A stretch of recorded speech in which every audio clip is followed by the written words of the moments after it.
Bismillahirrahmanirrahim. Assalamualaikum warahmatullahi wabarakatuh. Perkenalkan, saya Yesita Astarina. Hari ini saya akan menjelaskan materi mengenai pengolahan data penelitian dengan program SPSS. Semoga materi ini akan bisa membantu adik-adik atau rekan-rekan sekalian dalam melakukan pengolahan data, baik itu untuk penelitian atau tugas akhirnya ketika kuliah, dengan memanfaatkan software SPSS dalam pengolahan datanya. Pada bagian ini saya akan menjelaskan mengenai pendahuluan apa itu SPSS, kemudian bagaimana proses pengolahan data itu sendiri.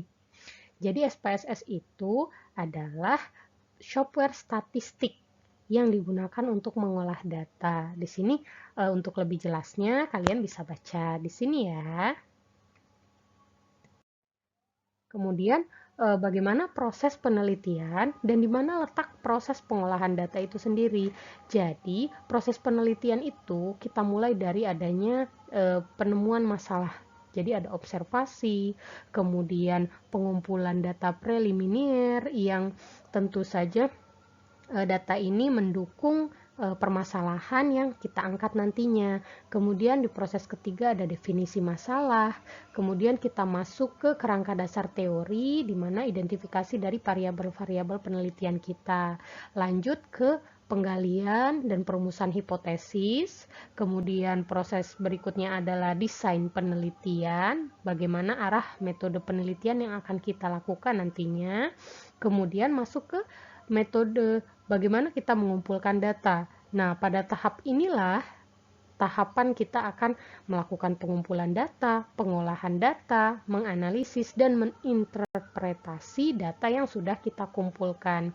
Dan pada akhirnya nanti dari hasil olahan data tadi kita bisa menyusunnya ke dalam sebuah laporan hasil penelitian. Nah, untuk data penelitian, sekarang sebelum melakukan pengolahan data, tentu kita harus tahu dulu apa saja data penelitian yang harus kita kumpulkan. Kemudian sumber datanya itu dari mana. Nah, di sini data penelitian, untuk lebih memudahkan, saya melihat dari dua sumber. Ada data primer dan ada data sekunder.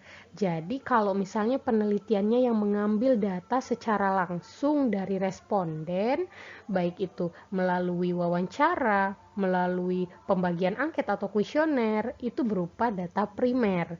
Tetapi kalau penelitiannya yang mengambil laporan dari hasil data yang sudah diolah oleh perusahaan, maka itu merupakan data sekunder. Contohnya misalnya laporan keuangan yang berasal dari perusahaan-perusahaan yang terdaftar di Bursa Efek Indonesia. Itu merupakan salah satu contoh dari data sekunder. Kemudian, bagaimana tahapan pengolahan data penelitian? Yang pertama tentu saja kita harus mengumpulkan data, baik itu dari sumbernya data primer atau sekunder. Kemudian input data ke program Excel atau langsung ke program SPSS. Langkah yang kedua yaitu uji kelayakan data dengan uji validitas dan uji reliabilitas data. Khusus untuk data primer dari kuesioner atau variabel laten. Jadi, kalau untuk data sekunder itu tidak perlu dilakukan uji kelayakan data. Kemudian yang ketiga, uji kelayakan data itu dilakukan untuk melakukan pengolahan regresi itu harus dilakukan uji normalitas terlebih dahulu.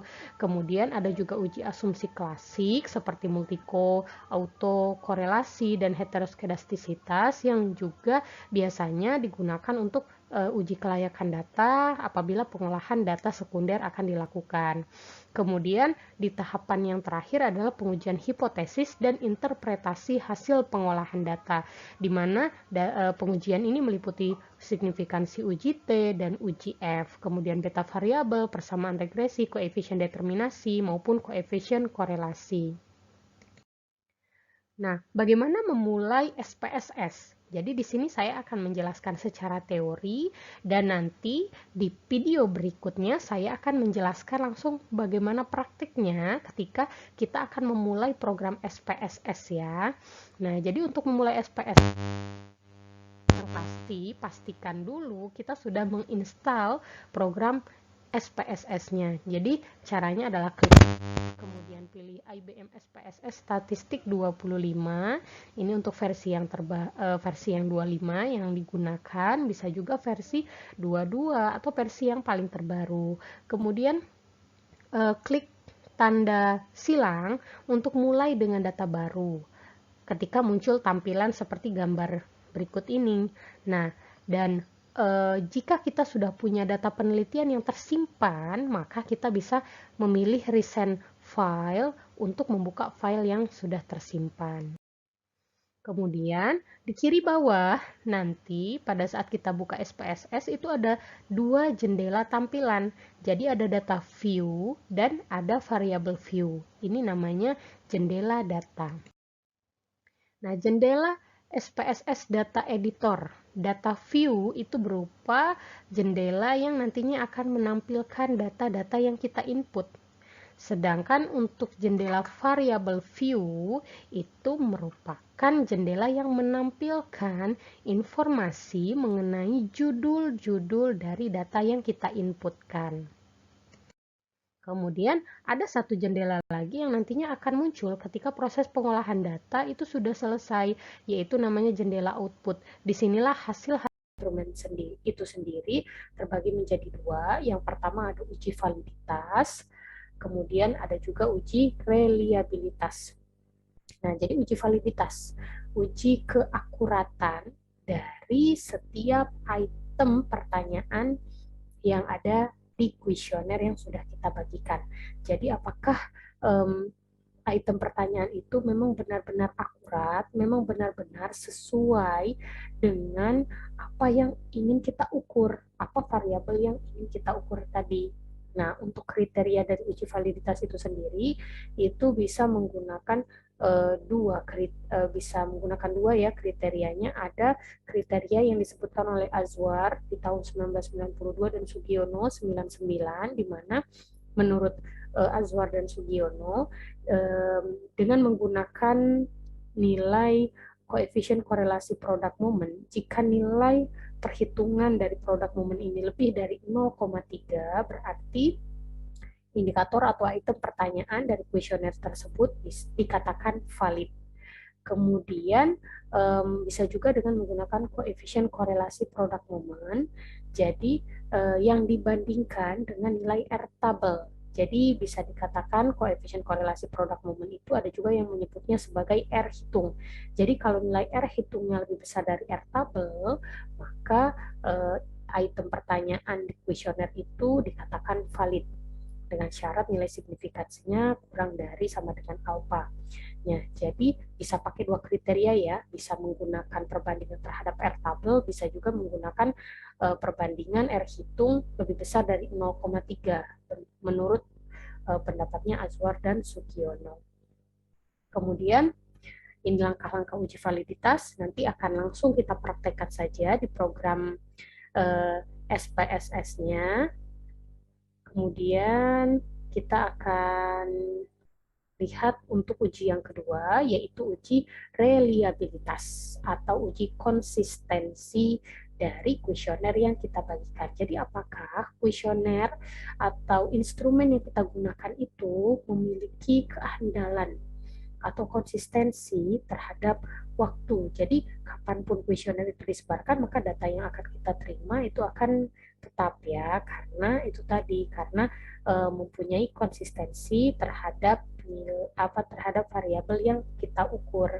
Nah, metode pendekatan untuk uji reliabilitas itu yang pertama, jika ingin melihat koefisien stabilitas itu diukur dengan menggunakan Pearson correlation. Kemudian koefisien ekuivalensi menguji korelasi skor jawaban responden, dan reliabilitas konsistensi internal. Ini yang biasanya kita ukur ya, bisa menggunakan split half reliability coefficient, Kader-Richardson, atau Cronbach alpha. Dan pada pengujian nanti di SPSS saya akan menggunakan standar menggunakan kriteria Cronbach alpha. Baiklah, langsung saja kita akan latihan, kita langsung akan praktik untuk pengujian validitas dan reliabilitas di program SPSS. Untuk melakukan pengujian validitas, jadi langkah-langkahnya adalah kita buka dulu data penelitian kita yang sudah diinput ke program SPSS. Di sini saya punya dua variabel ya, ada variabel X itu kualitas pelayanan dan variabel Y dengan 10 pertanyaan itu adalah kepuasan mahasiswa. Baiklah, langkah-langkahnya adalah klik analyze. Kemudian setelah klik analyze kita pilih correlate, pilih bivariate. Correlate bivariate. Kemudian yang pertama kita akan melakukan uji validitas terhadap item pertanyaan untuk variabel X ya. Jadi kita blok kualitas pelayanan dari pertanyaan 1 sampai pertanyaan 9. Kita blok, kemudian kita klik tanda panah sehingga pindah ke kolom variabel.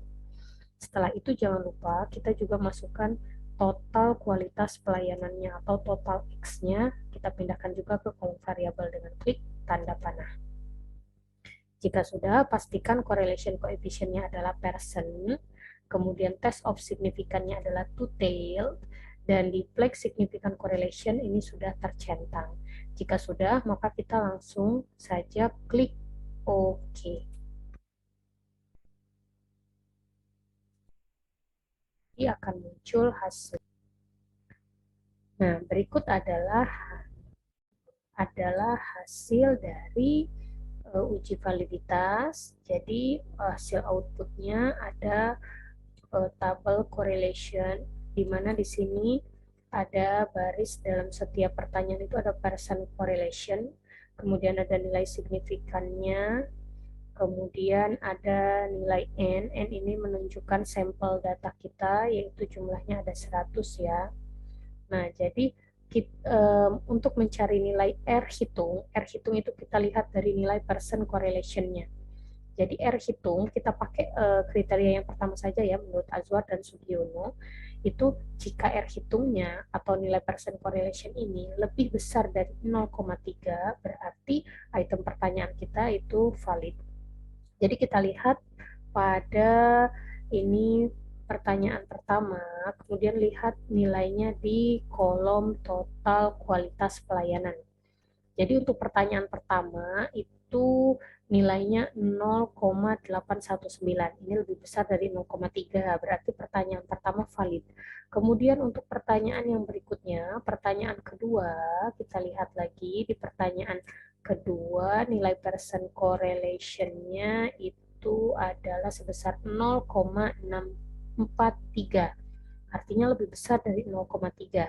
Berarti item pertanyaan kedua pun valid, dan seterusnya kita lihat setiap nilai percent correlation yang ada di kolom total kualitas pelayanan ya, seperti pertanyaan ketiga itu 0,7, 0,71, 0,649, 0,6, 0,6, 0,571 dan terakhir 0,625.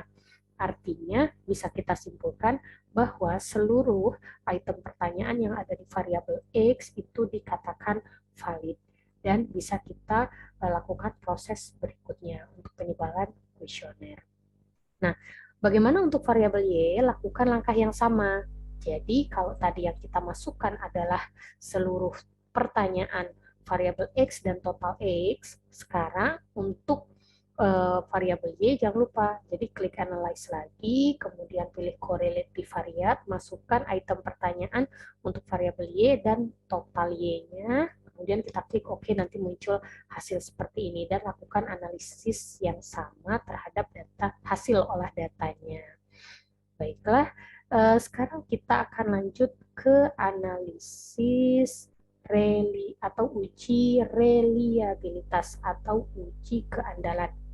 Nah, jadi kita bisa melakukan prosesnya, kita kembali lagi ke data penelitian kita ya, jadi supaya lebih paham.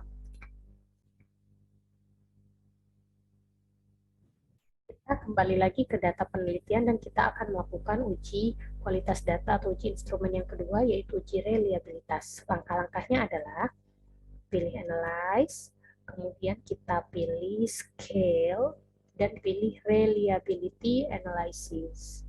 Oke, ingat ya, analyze, scale, reliability analysis. Oke, kita klik. Maka akan muncul kotak dialog reliability analysis sebagai berikut. Jadi, untuk melakukan pengujian terhadap uji reliability analysis, maka langkah-langkahnya adalah sebagai berikut. Langkah-langkahnya adalah kita klik kita masukkan seluruh pertanyaan variabel X1 ke dalam kolom item. Jadi X1 kita blok sampai X9.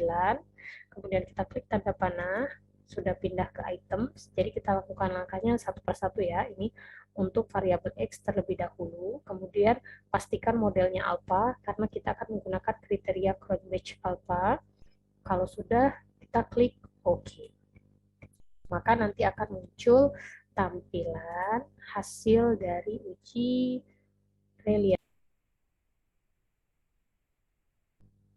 Nah, untuk uji reliabilitas hasilnya sebagai berikut. Jadi ada tabel case processing summary. Ini adalah untuk sebagai ringkasan saja bahwa data yang kita input itu adalah 100 sampel valid ya.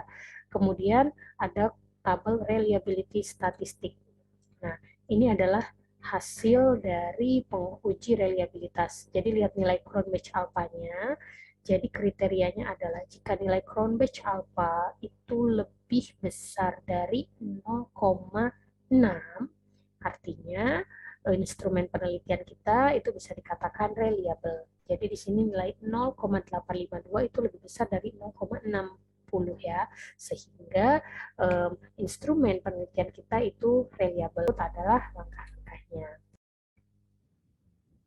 Buka data penelitian kita yang sudah diinput ke program SPSS. Jadi diingatkan kembali ya, di contoh data penelitian ini penelitiannya ada variabel X dan variabel Y, di mana variabel X-nya adalah kualitas pelayanan dan variabel Y-nya adalah kepuasan dari mahasiswa.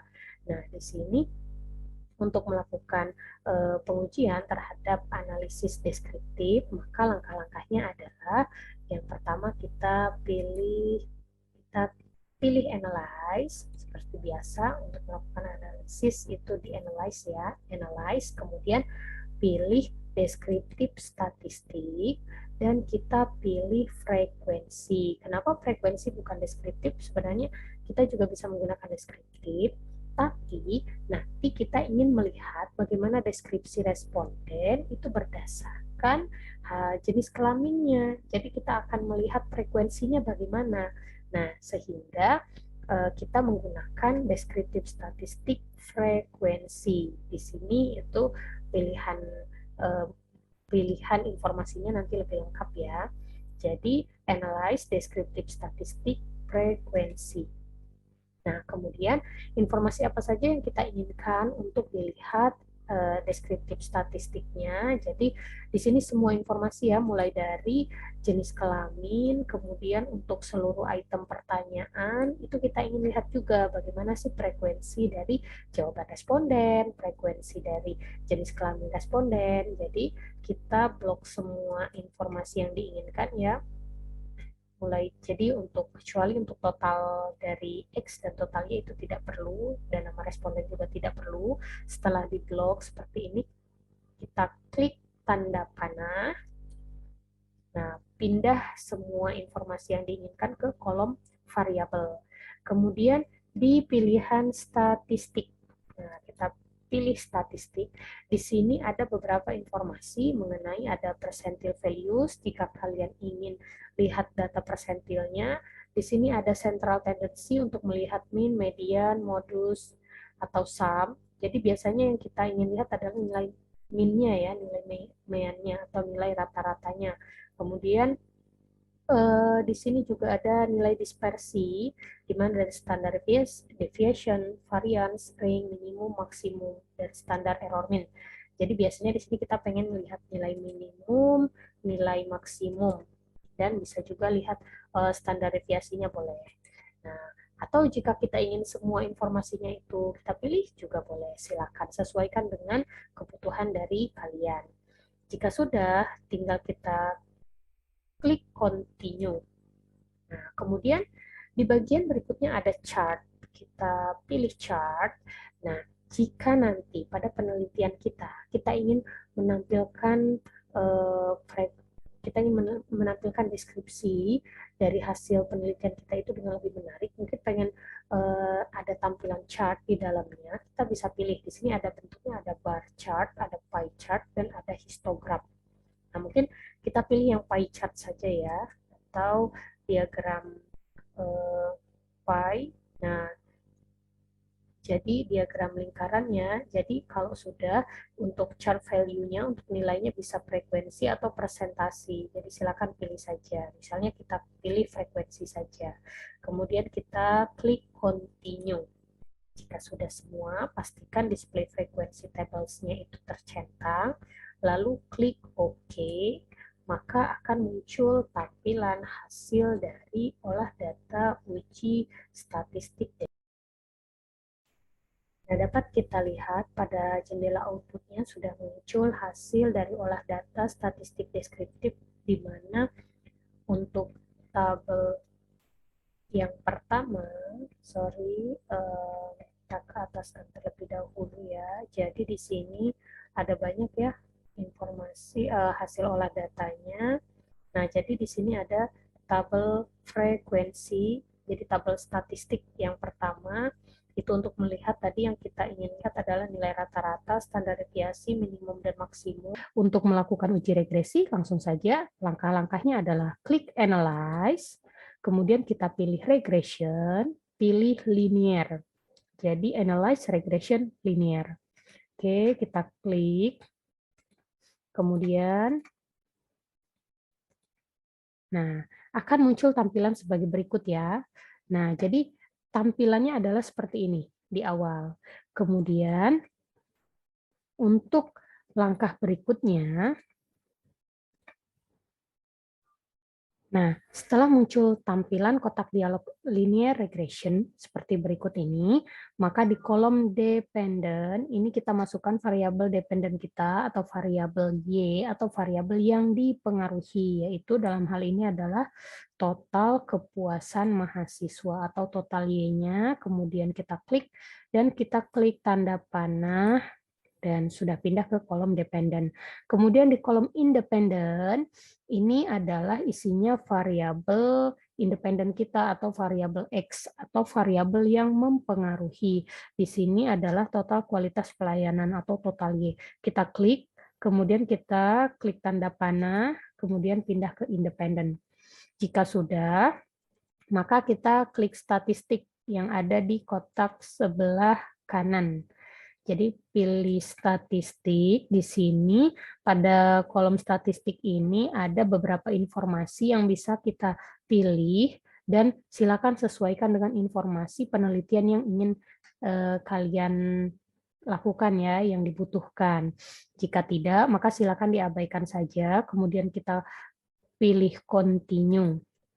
Kemudian di pilihan berikutnya ada plots. Jadi kita klik plots. Plots ini adalah untuk menampilkan histogram dan normal probability plot. Jadi jika kita ingin melihat apakah data yang kita gunakan itu terdistribusi normal atau tidak. Jadi pada kolom y-axis, jadi ini adalah sumbu y-nya, kita masukkan kita masukkan dependent ya. Kita klik dependent, kemudian klik tanda panah. Kemudian untuk sumbu X axis atau sumbu X-nya kita masukkan hpred. Diklik hpred, ini adalah nilai yang ingin kita prediksi ya. Kemudian kita klik tanda panah, pindah ke bagian kolom X. Jika sudah, di standardized residual plot kita centang histogram dan normal probability plot. Kemudian kalau sudah, tinggal klik continue. Kemudian tinggal kita selesaikan untuk uji regresi ini dengan mengklik OK.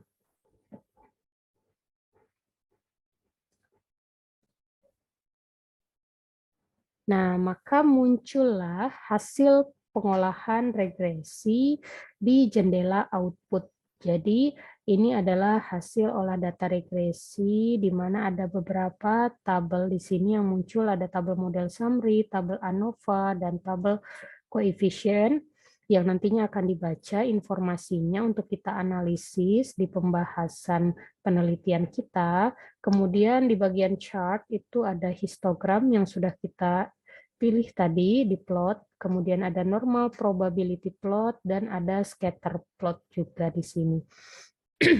Baiklah, di sini akan saya jelaskan sedikit mengenai bagaimana cara kita membaca hasil olah data regresi ini. Jadi untuk tabel model summary, di tabel pertama ada nilai R. R ini merupakan nilai koefisien korelasi atau nilai hubungan antara variabel X terhadap variabel Y. Nilainya adalah sebesar 0,471 atau 47,1%. Artinya hubungan antara variabel X dan variabel Y itu adalah sebesar 0,471 atau bisa dikatakan hubungannya cukup rendah ya. Kemudian ada nilai R square. R square ini adalah koefisien determinasi. Jadi nilainya sebesar 0,222 atau 22,2%. Nilai koefisien determinasi ini merupakan nilai yang menggambarkan bagaimana baik atau tidaknya model regresi yang sudah kita pilih.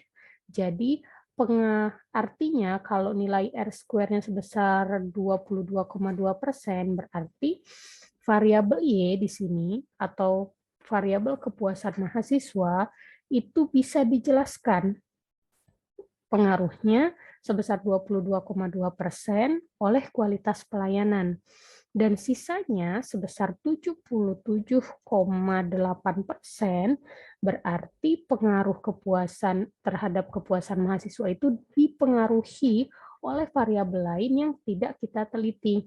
Sehingga kita bisa menyarankan dalam penelitian kita, jika kedepannya ada yang ingin melakukan penelitian tentang kepuasan mahasiswa, bisa memasukkan variabel lain di samping variabel kualitas pelayanan. Seperti itu.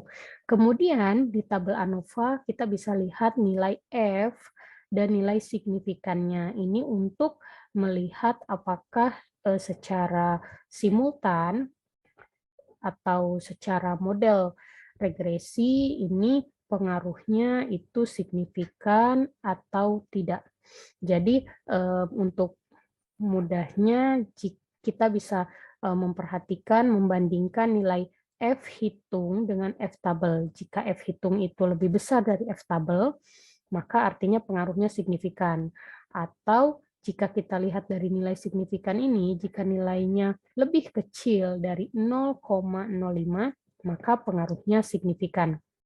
Kemudian, ini adalah tabel yang penting ya dalam hasil olah data regresi, yaitu tabel koefisien.